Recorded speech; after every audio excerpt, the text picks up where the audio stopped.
E aí, aqui é o Nick e hoje eu vou falar sobre o filme Resident Evil Ilha da Morte. Esse aqui vai ser um vídeo com spoilers, então estejam avisados que vai ter spoiler do filme aqui. Bom, o filme começa com uma cena de flashback se passando nos eventos de Raccoon City. Sim, nos eventos do segundo e do terceiro game. Logo de cara, eu devo dizer que esse flashback inicial pra mim foi legal, tá ligado? Eu achei legal a gente ver a perspectiva da galera que tava indo ali sem saber que estava indo só pra salvar os executivos da Umbrella e que todo e qualquer cidadão que tentasse passar por eles, eles tinham que matar, tá ligado? Isso eu achei uma cena legal. E ela poderia ter sido trabalhada de outras formas diferentes para tornar a motivação do vilão melhor. Aqui, como eu falei, vai ser um vídeo com spoilers, então já vou entrar nos spoilers e já vou argumentar aqui o que eu acho sobre o vilão. Por que que eu vou falar primeiro sobre o vilão? Bom, eu acredito que esse filme, por ser até um filme de 1h30, em que ele não perde tempo, não tem enrolação, ele vai direto ao ponto, ele não tem muitas coisas ruins. Na verdade, eu diria que ele só tem uma coisa ruim, que é justamente o vilão. E assim, não é que o resto do filme todo seja uma perfeição. Mas é que a única coisa que eu posso dizer que é realmente ruim no filme é o vilão. E assim, essa primeira cena, como eu falei, de flashback, que mostra ele ali sendo uma dessas pessoas, né, que estavam trabalhando ali para tirar os executivos da Umbrella de Raccoon City. Essa primeira cena eu achei legal. Todas as outras cenas que tem dele nesse filme, incluindo os flashbacks que se passam depois dessa primeira cena inicial, eu achei ruim. Eu achei que nenhuma delas conseguiu acrescentar algo a mais do que já havia sido mostrado nessa primeira cena.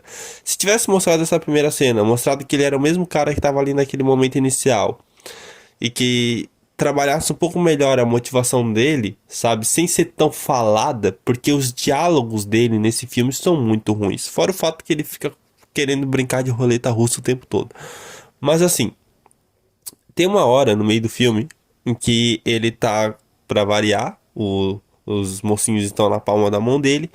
E aí o que que ele faz? Ele mata os mocinhos? Não, ele fica contando o plano todo dele. Coisa que a gente já viu em trocentos milhões de outros filmes.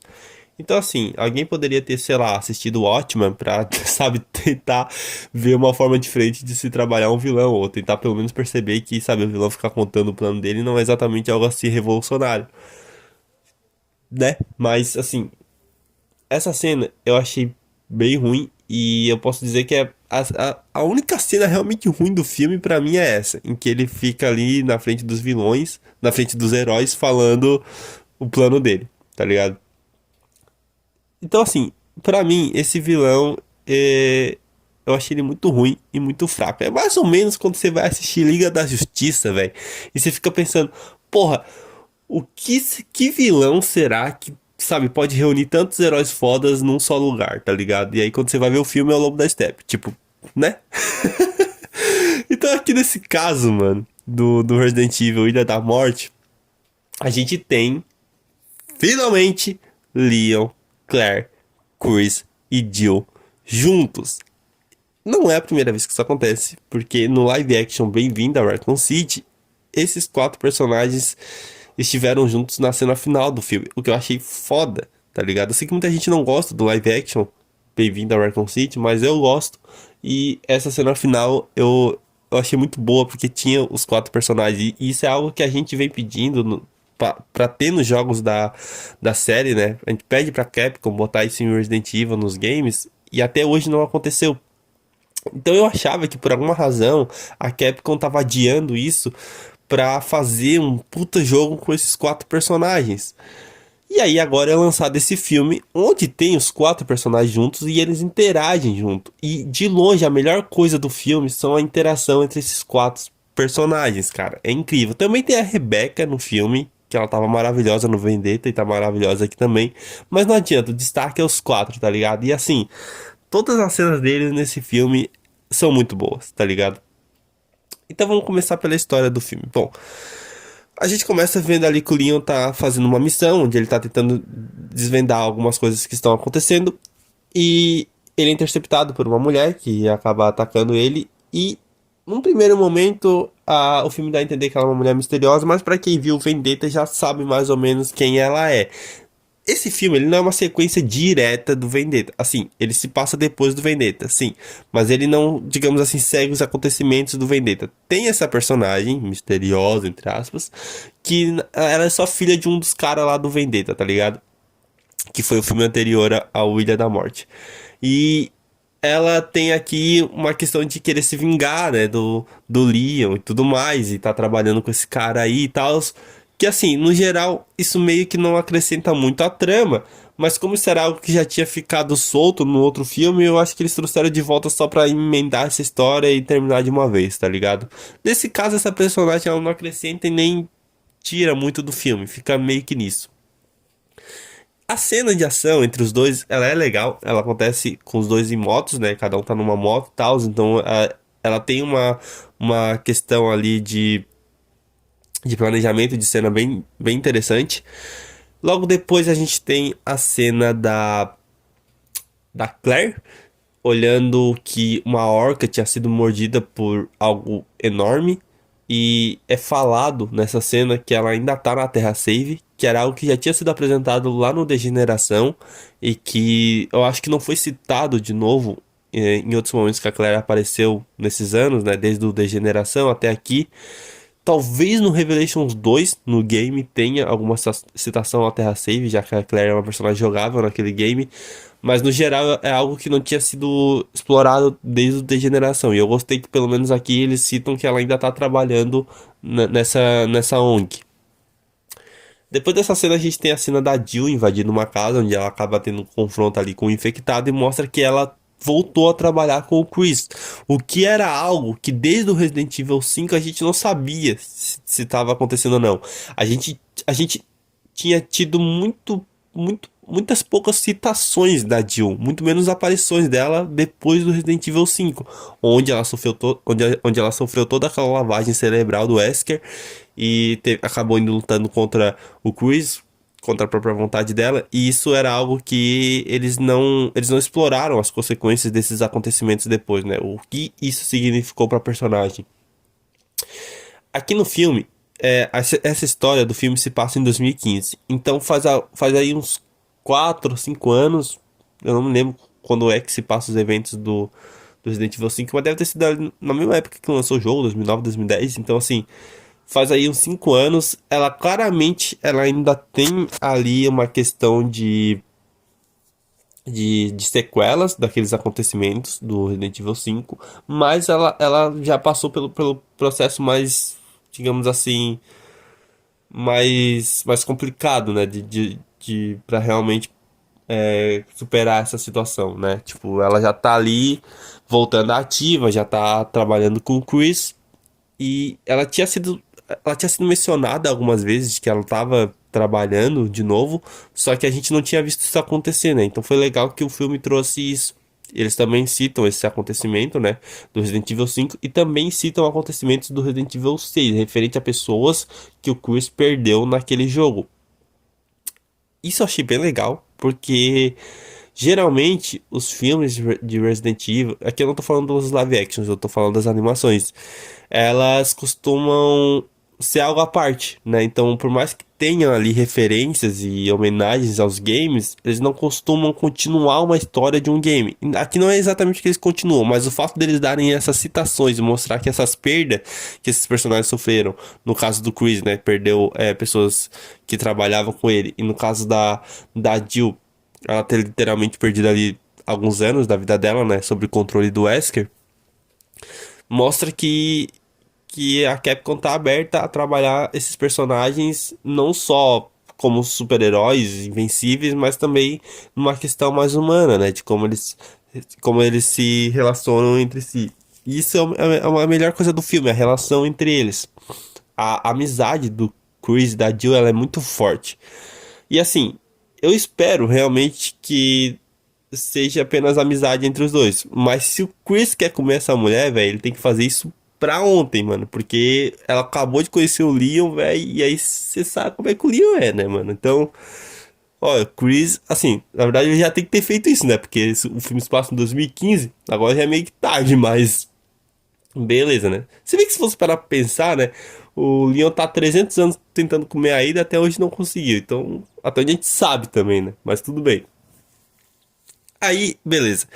Eles estão lá, pá, conversam e decidem. E aí eles recebem um chamado ali da Claire pedindo pra falar com eles, né? E aí eles vão trocando informações e eles percebem que os infectados que estão aparecendo na cidade, todos eles têm algo em comum, que é a ilha de Alcatraz, que todos eles visitaram antes de ficarem infectados. Então, os três partem até lá, a Claire, o Chris e a Jill, pra saber o que é que tá acontecendo. Eu não sei se isso acontece na vida real, mas no game, no filme, eles mostram que existem passeios turísticos por Alcatraz. Então, é isso que eles fazem, né? Eles vão lá pra conhecer a prisão e tal. E aí lá, as pessoas começam a ter um surto, e aí começa a cena de ação do filme. Dessa cena de ação, né? Do começo do filme até essa cena de ação, ele não é demorado, passa rápido. Mas daqui em diante, a coisa não para. É ritmo acelerado e você fica o tempo todo tendo cena de ação, o tempo todo acontecendo coisas. Exceto, claro, naquela cena no meio do filme, como eu falei, que tem um discurso ali do vilão que é um pouco demorado. Acho que dura uns 10 minutos e fica só nisso. Mas, tirando isso, todo o resto, assim, eu achei bem equilibrado o tempo de tela de todos os personagens. Se eu tivesse que dizer quem é o protagonista maior dessa animação, desse filme, seria a Jill. Mas todos eles, como eu falei, têm tempo de tela bem dividido. Aí, o Chris e a Claire, eles acabam se separando da Jill. E eles acabam encontrando um outro cara ali, que é conhecido do Leon. Na verdade, assim, ele não é conhecido do Leon, mas o Leon sabe quem é aquele cara, sabe que ele não é boa gente. Mas o Chris e a Claire não tem essa informação. Então eles ficam ali meio que tentando proteger esse cara. A Jill, ela acaba caindo ali numa parte mais subterrânea da prisão, onde ela acaba indo por um túnel, né? Ali eu não sei se era tratamento de esgoto ou o que que era aquela área ali, mas ela tava indo por aquela área e aí ela começou a lutar com um cara. E aí, no maior estilo Resident Evil 6, Leon versus Chris, mano, os dois se olham assim e se reconhecem. E quem é a pessoa com quem ela tava lutando era o Leon, mano. Cara, essa cena eu me arrepiei, velho. Porque os dois nunca tinham se encontrado, exceto naquele filme Bem-vindo a Raccoon City. E, claro, assim, eu não sei se eles já tinham se conhecido antes dali, mas o fato de um reconhecer o outro indica que, assim como o Chris e o Leon em Resident Evil 6, eles mantêm contato um com os outros, né? Todo mundo que tá trabalhando pra resolver as merdas que começaram lá em Raccoon City. Na verdade, sim, começou antes de Raccoon City lá na mansão e tudo, mas eu tô tentando resolver a merda que a Umbrella fez, tá ligado? E aí essa cena que os dois se olham assim, tipo, eles podem até nunca ter se visto, mas no mínimo um conhece a ficha do outro, tá ligado? Porque na hora eles já sabem, sabe? Tipo, ali na hora quando eles vão lutando, nenhum acerta um golpe, sabe? Porque os dois são treinados, então isso eu achei um detalhe legal, porque daí eles vão dando soco, chute e tal, e um vai bloqueando o soco e o chute do outro, sabe? Mostrando que eles têm um nível de treinamento assim, bem equivalente. Isso eu achei bem legal. E aí, os dois têm uma ceninha ali, como eu falei, né? Que o Chris tem que ficar esperto, porque se ele quiser essa mulher, ele tem que agir agora, velho. Porque senão, tá ligado? O Leon faz umas piadinhas ali que ele faz de vez em quando. E a Jill, que até então não tava muito pra brincadeira, não tava muito sorridente, digamos assim, ela dá uns risinhos ali, tá ligado? Então, assim, esse foi o único momento assim, do filme que eu senti que ela tava mais leve, tá ligado? Então, eu acho que o Leon, né, cara mancha. Uma questão do Leon e da Jill que é legal ressaltar é a seguinte. No Degeneração e no Condenação, o Leon aqui no Brasil é dublado pelo dublador Felipe Grinan. Que a voz desse cara combina perfeitamente com o Leon. É foda, tá ligado? Fora o fato que o cara consegue ir do Leon Scott Kennedy pro Whis do Dragon Ball. Então, assim, pra fazer isso, o cara tem que ser foda, tá ligado? Então, eu já tava acostumado com essa dublagem. Então, quando veio o Resident Evil A Vingança, que mudou o dublador dele aqui no Brasil, eu estranhei logo de cara, mas eu me acostumei com aquela dublagem. Eu não sei dizer se o dublador do Ilha da Morte é o mesmo do que dublou o Leon no A Vingança. E, se eu não me engano, também não foi o Felipe Grinan que dublou no Resident Evil no Escuro Absoluto, a série da Netflix. Também é animação. Essa série eu só vi uma vez, então ela não tá muito fresca na minha memória. Degeneração, eu vi trocentas vezes, alugava esse filme direto na locadora, faz tempo. Condenação, eu tinha o DVD, ainda tenho, na verdade, o DVD desse filme, então eu já vi várias vezes, até mais vezes do que eu vi o Degeneração. E o A Vingança, eu vi ele pelo menos umas 2 vezes. Eu revi ele até recentemente. Mas pelo menos umas 2 vezes eu vi ele. Talvez 3, não sei, não lembro agora. E no caso do No Escuro Absoluto eu só vi uma vez, então por isso que não tá tão fresco assim na minha memória.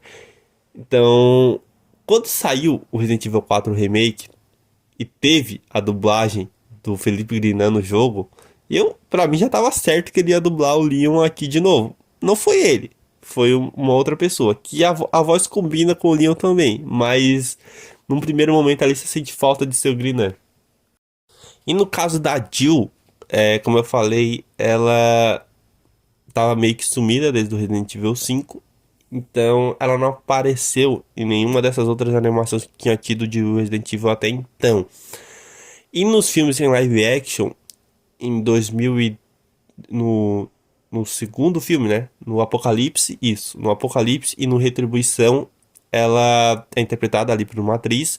E aqui no Brasil, essa atriz, ela obviamente foi dublada. E essa dubladora que dublou a atriz nesses filmes, retorna pra fazer a Jill nesse filme aqui. Pelo menos, eu não confiro essa informação, mas pelo menos pelo que eu entendi é a mesma dubladora. Porque a voz, olha, se não for a mesma dubladora, a voz é muito parecida, cara. Porque na hora que eu ouvi a Jill falar nesse filme, eu falei, caralho, é a mesma dubladora do filme. Na hora me veio isso na cabeça. Pode ser impressão minha, mas eu acho que é isso sim. E eu achei isso bem legal, né? Trazer a pessoa que já tinha dublado a personagem de volta pra cá. No caso do filme Bem-vindo a Raccoon City, eu não lembro se é a mesma dubladora, tá ligado? Porque eu só vi esse filme uma vez no cinema, então. Na verdade, sim, eu cheguei a rever esse filme uma vez, mas acho que quando eu revi, eu acho que eu revi ele legendado. Então eu não tenho essa informação tão fresca na minha memória sobre a dublagem do Bem-vindo a Raccoon City.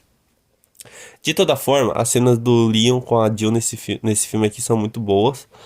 E o Leon, como esse filho da puta é um Jedi, tem uma hora quando ele tá passando assim por um túnel, cara, que ele sente um ar vindo da parede. Sem sacanagem, ele sente um ar vindo da parede. Tem um buraquinho assim na parede, tá ligado? E ele começa a tirar o tijolo da parede. E aí ele vê que tem uma passagem ali, tá ligado? Se não fosse o Leon, ninguém mais ia ter reparado que tinha esse arzinho passando ali, velho. Porque puta que pariu, mano. Como é que isso é possível, cara? Mas beleza. Aí eles seguem por esse local e eles descobrem que tem como é que eu posso chamar? Um lugar secreto, né? Não é um laboratório, nem, sabe? É um lugar grande, assim, secreto dentro da ilha. Subterrâneo ali e tal. E aí eles ficam ali naquela, só que daí eles voltam e, na verdade, eles ouvem uma mensagem ali do vilão. Não sei se era mensagem ou ligação, sei lá. O vilão fala ali por algum alto-falante com os caras, tá ligado? O Leon e com a Jill. Aí eles voltam pra onde tava o Chris e a Claire e descobrem que eles foram infectados. Que tem uma porra de um mosquito que tava transmitindo o vírus, né? Porque como eles estavam investigando essas infecções que estavam tendo, as pessoas não tinham sido mordidas. Então eles sabiam que as pessoas estavam sendo infectadas de outra forma, só não sabiam como. Só que a Rebecca, como já é esperta, já estava preparando uma vacina e já estava indo pra ilha com vários soldados assim junto com ela, tá ligado? Vários agentes assim junto com ela. Então, nessa hora, por mais que a gente saiba que eles estavam sendo infectados, já tinha a cura. Então você não teme pelos personagens. Até porque, né? Você sabe que eles não vão morrer. Mas assim, isso é algo que pra mim ficou meio jogado no filme. Tipo, parece que eles só foram infectados pro vilão poder dizer assim: ah, vocês estão na minha mão agora e agora eu vou, sabe, lançar meu plano maligno pelo mundo. Aí o Leon também acaba sendo mordido pelo mosquito. E o cara decide assim: ah, velho, eu gostei da Jill e eu não vou infectar ela, não, tá ligado? Todo mundo quer comer a Jill, impressionante. Aí ela fica lá livre, leve e solta, tá ligado? Ele sai pra fazer as putaria dele, e aí, quando ela surge lá, ele fica tipo, ah, eu estava me perguntando onde você estava. Porra, é óbvio que ela tava indo atrás de ti, né? O que ele achou que ela ia fazer? Que ela ia largar os amigos dela e deixar ele acabar com o mundo? Puta que pariu, velho. Aí ele decide jogar o vírus lá nele, tá ligado? E se joga na água. E aí nessa hora eu pensei que ele ia se transformar, mas ele acaba sendo engolido por aquele tubarão que tinha acabado com a orca e com os soldados que vieram com a Rebeca. E aí se transforma num bicho gigantão lá, tá ligado? Aí, nessa cena final, que assim, os outros filmes animados, eu diria que eles têm cenas finais melhores. Como eu falei, eu não acho que esse filme aqui é perfeito. Mas ele tem boas cenas de ação e ele consegue prender a gente graças aos personagens, né? Porque a gente gosta de todos os personagens aqui, né? Tipo, da Rebecca, do Chris, da Jill, da Claire, do Leon. A única que faltou foi a Ada, tá ligado? Tipo, a única personagem assim importante de Resident Evil que ficou faltando nesse filme foi a Ada. Mas tá bom, não vou reclamar porque estão cinco ali, tá ligado? E eu já tô feliz pra caralho com isso. Aí nessa cena final, eles têm ali uma batalha que não é exatamente muito longa, na verdade, eles ficam usando umas armas meio pesadas, tipo bazuca e uma espécie de lança-chamas e sei lá das quantas pra cima desse monstro. Me lembrou um pouco a batalha final com o Wesker no Resident Evil 5, no game, mas sabe, é diferente, mas me lembra um pouco. E eles conseguem, obviamente, derrotar o cara no final com, né, os químicos sendo úteis, fazendo coisas pra levar a derrota do vilão. Tipo assim, a Rebecca, né, enquanto a Jill tá vindo atrás do vilão, ela consegue levar a cura pro Leon, pra Claire e pro Chris, né? E aí, graças a isso, eles conseguem lá ajudar a Jill a derrotar o monstro no final. Então, assim, a história do filme, ela não é nada demais, tá ligado? Ela é funcional e ela é divertida na medida do possível. As cenas de ação são boas, mas são a segunda melhor coisa do filme. Como eu falei, a melhor coisa do filme é a interação entre esses personagens, tá ligado? Isso é de longe algo que eu queria ver há muito tempo e eu tô muito feliz que isso aconteceu, porque no Bem-vindo a Raccoon City isso tinha acontecido bem pouco e como ali ainda era meio que eles na origem, sabe, os personagens, alguns deles ainda não eram os personagens, sabe, formados, sabe, eles ainda estavam muito cruz em alguns aspectos.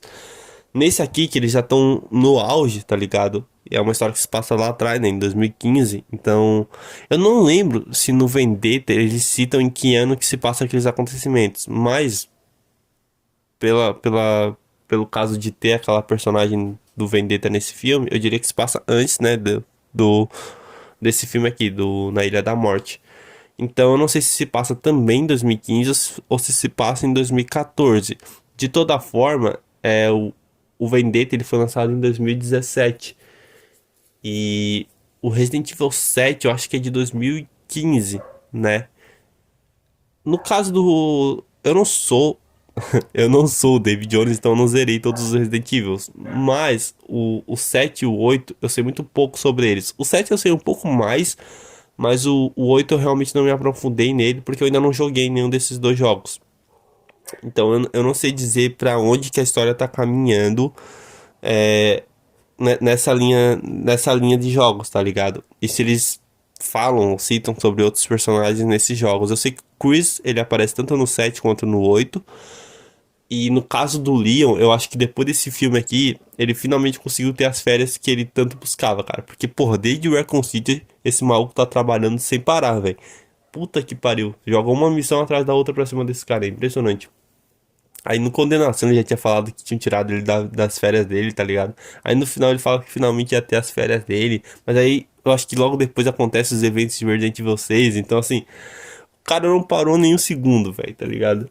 Então eu acho que depois de 2015, depois dessa missão, eu acho que ele finalmente conseguiu dar uma sossegada, tá ligado? E sei lá, deve ter convencido a ir pra algum lugar com ele, porque ele tá sumido aí, né? Estão acontecendo coisas em Resident Evil e ele tá sumido. Eu sei que a gente tá com essa memória fresca do Leon por conta do remake, por conta do 2 e do 4, né? Remake que saíram, por conta também da série, né? No Escuro Absoluto, agora com o filme. Então, o Leon tá ele tá fresco na memória do fã de Resident Evil. Mas se pegar a linha cronológica, eu não sou o maior especialista em Resident Evil, mas pelo que me parece, tem um tempo aí que ele não aparece. Então eu não sei o que é que ele tá fazendo. Mas ele tá por aí. Fiquei feliz pra caralho que a Jill voltou, tá ligado? Foi muito bom ver ela pós os eventos de Resident Evil 5, sabe? Saber que ela tá bem. Ela tá com visual igualzinho, cara, do Resident Evil 3 Remake. O que é impressionante, porque são o quê? Quase 20 anos de diferença, né? Tipo, agora eu esqueci qual é o ano exato que se passa os eventos de Raccoon City, mas se passou muito tempo, tá ligado? E ela tá do mesmo jeitinho, velho. O genético acabou ainda, essa doida, né? Porque tá conservada a filha. Assim, o Chris também tá conservado, mas assim, ele tá um pouco mais magrinho nesse filme do que ele era no. Porque, assim, o Chris, ele era magrão. Aí ele virou um monstro no Resident Evil 5, tá ligado? No Vendetta, ele tava um pouquinho menorzinho. Nesse aqui parece que ele tá de novo um pouquinho menor. Eu acho que já é pra conciliar ali com aquela aparência dele do Resident Evil 7. Não sei. Mas de toda forma, isso é algo legal aí pra se ressaltar, né? A aparência dos personagens. O Leo tá igual, tá? Assim, na verdade, ele parece mais novo do que no Condenação. Eu acho que é por causa desse traço que o Vendetta e esse filme aqui, né? O Na Ilha da Morte tem. Eles têm é um design, né? De personagens que. Eu não sei. É um design que. Eu não sei explicar, mas eu não acho ele tão interessante quanto o design usado em Degeneração e Condenação. Pra mim, eu acho que o melhor design, assim, do Leon é no Condenação, sabe? Ele até parece mais alto naquele filme lá do que nesse. Porra, no Vendetta ele parece muito baixinho, cara. Mas sei lá, velho. É algo, algo que eu pensei agora do nada, assim, sobre as aparências dos personagens. A Rebecca tá igual, velho. Ela tinha 18 lá no Resident Evil, tá ligado? No 0, no 1, tá ligado? E agora, quase 20 anos depois, ela ainda parece que tem 18, velho. Impressionante. A mulher envelheceu igual vinho. A Claire é outra também, velho, tá ligado? Tipo, ela não larga o vermelho. Tá sempre com alguma roupa vermelha. E ela, assim, ela ela tá um pouquinho mudada. Tipo assim, você vê que tem uma diferença no design da personagem, mas não é tanta assim, tá ligado? A ponto de você conseguir dizer exatamente o que é. Mas se você pega uma imagem dela no Degeneração e uma imagem dela aqui, você vê que tem uma diferença. Eu acho que aqui eles decidiram puxar mais pro remake, que o remake era um pouquinho diferente do Degeneração, mas sei lá, de toda forma, isso não me incomodou, sabe? Tipo, eu gostei do design deles aqui. Tem umas horas assim que são bem bonitas. Cara, a água desse filme é impressionante, porque como eles estão numa ilha, eles tiveram que trabalhar bem a animação da água, porque tem uma hora que eles estão chegando de barco, aí você vê assim a água, tá ligado? Ao redor do barco, assim, porra, muito bem feito, cara, tá ligado? Isso aí realmente tem que tirar o chapéu, que eles mandaram muito bem na água. O cabelo também é bem feito. Tem uma hora que a Jill se joga lá na água, e quando ela sai da água, ela tá molhadinha. E aí, tipo, porra, se tem uma coisa que é difícil de fazer, assim, é água e cabelo em animação. Aí, pior que isso, só cabelo embaixo d'água. E eles fazem bem ali na hora. Apesar de não durar muito essa cena, dá pra ver ali que teve um bom cuidado. Então, assim, fiquei feliz que a Capcom nos deu mais uma animação de Resident Evil. Tô feliz que a franquia tá aí lançando várias coisas, né? Porra, filme em live action, filme em animação, série na Netflix. A gente esquece aquela outra série lá que a gente finge que não existe, porque eu nem assisti aquela outra série lá, velho. Aquela outra lá que tinha o outro Wesker lá, tá ligado? Eu nem vi aquilo lá. Mas o No Escuro Absoluto eu recomendo. Recomendo os outros filmes de Resident Evil também. Assiste Degeneração, assiste Condenação, assiste Vendetta, é foda, tá ligado? E assiste o Na Ilha da Morte também, é um bom filme. Dos 4 filmes em animação de Resident Evil, eu acho que o Na Ilha da Morte é o mais fraco. Mas eu acho que é porque eu gosto mais dos outros. Tipo assim, é óbvio que eu gosto mais dos outros, mas assim, eu diria que toda a estrutura dos outros filmes, ela funciona melhor. A desse aqui eu achei ela muito simplória. Mas não chegou a me incomodar, porque eu fiquei tão entretido ali com os personagens, fazendo as coisas juntos, que isso não me incomodou. Talvez numa revisitação, daqui a um tempo, quando eu for rever esse filme, isso possa pesar um pouco mais. Não sei. De toda forma, é um filme que eu gostei, que eu com certeza recomendo pra quem é fã de Resident Evil. Cara, não tem nem o que pensar, assiste, tá ligado? Ver esses personagens juntos cara, é incrível demais. No mais foi isso. Dicas de filmes, séries e animes, deixa aqui nos comentários pra mim. Se puder curtir esse vídeo e compartilhar com um amigo, eu agradeceria muito. E a gente se vê aí no próximo vídeo. Beleza? Então, falou!